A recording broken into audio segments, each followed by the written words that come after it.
StreetNet is a global alliance of organizations that work mainly with street vendors and informal economy workers. It caters or has a membership of over 50 organizations in 52 countries globally. And when we look at the period of the pandemic that has ravaged the world, COVID-19 posed overwhelming difficulties for the informal economy workers, many of whom have no access to either legal or social protection, including healthcare and public services. And it would be quite important to note that the majority of the informal economy workers are women, and women also have a burden of care within their communities, their homes, and they also have to fend for their families. So this extra burden was quite aggravated by the pandemic because people had to be on lockdown, and lockdown meant loss of opportunity to work, loss of income, resulting in hunger, and sometimes sickness and death for workers in the informal economy.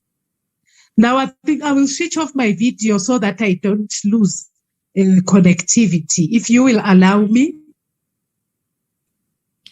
Sure, Lorraine, although it's fantastic to see you speak, if you can keep going. So I'll speak for as long as it holds. Yeah. Thank you very much. Having said that, StreetNet has done a lot of work in supporting our members during the COVID pandemic. Firstly, I will highlight the challenges that our members continue to face. They continue to face a lot of harassment and violence from the local authority officials and also from some elements of the public. This is so because our workspace mainly is in the public arena. We work in the public sphere, and our work is mainly neither regulated nor recognized by the government. And there is very little protection for informal economy workers against any form of abuse. And there are very few countries that have got policies which protect workers in the informal economy. And having said that, the inadequate skills to adapt to the sudden crisis for our workers, fellow workers, was also a very key challenge, because having been taken away from their usual workplaces, they needed alternative means to earn a living.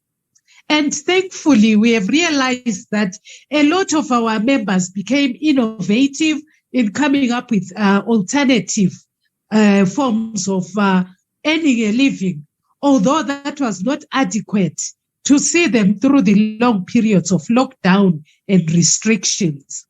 Businesses naturally suffered. People could not earn the usual living that they earn as workers in the informal economy. We were also very much under a lot of pressure, under a lot of stress because of the non-recognition and non-protection by the government. I have stated that there are very few policies which protect informal economy workers at national level and at local level.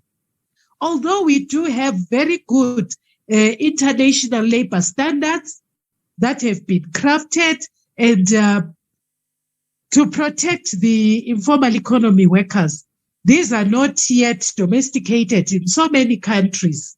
Our countries still subject us to a lot of non-recognition, disrespect, harassment and violence, and this aggravated our suffering during the COVID-19 pandemic. Depression and anxiety, and there were also a resultant challenge from so many days, months, and almost 3 years of staying at home. because we could not provide for our children, neither could we provide for ourselves as usual. And also the mere fact of just staying at home and carrying the burden of care and not doing the usual work affected a lot of the informal economy workers. And the pressure was still more on women. And in most cases, even as we talk about women, women are not a homogeneous group. We have women with disabilities, we have young women, and we have single women, married women. All these women have got different problems, but they are all informal economy workers. So there was a lot of stress for women and more informal economy workers. We cannot ignore our male counterparts. Men take a lot of stress when there is very little to cater for the family. So we do also have male counterparts in the informal economy, and our young people, some of them have gone through education but have got no jobs. And while we talk about our challenges, we did a lot as StreetNet International, our affiliates and our members, to reduce the suffering and stress.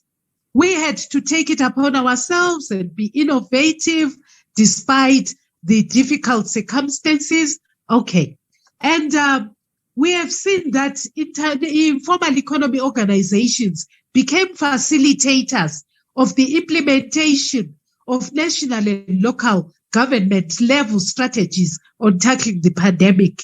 We were already filling the gaps that were created long before the pandemic hit our countries. Our member organizations delivered food packages, hygiene supplies, and personal protective equipment, both to their members and some local authorities. And we made the plight of the street vendors visible through sharing on social media, and we continued to write through our media department. We highlighted the suffering, we highlighted the coping mechanisms, and we highlighted the successes. And we also became agents of public health. This has also been a very key, active participation area for our members. We ensured that we had a seat at the table. And even as we talk about the recovery process, our emphasis is to say governments should move away from austerity when tackling the recovery process. There is no space for austerity because already informal economy workers are stripped of dignity, they are stripped of resources. And thank you very much.